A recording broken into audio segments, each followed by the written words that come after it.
Računalnik uporablja 1,5 milijona Slovencev. Število prenosnih telefonov je v Sloveniji že pred leti preraslo število prebivalcev. Uporabljamo jih krepko čez 2 milijona. Kolikokrat pa te naprave, ki jih uporabljamo vsak dan, očistimo? S krpico ga čistim, to je to. Kolikokrat?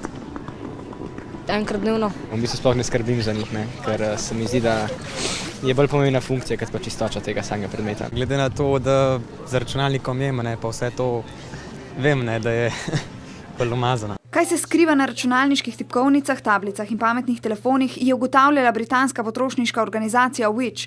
Med bakterijami, ki jih je našla na zaslonih na dotik, je bilo največ tako imenovanih stafilokokov. Ti bivajo na naši koži in jih na predmete prenašamo z dotikom.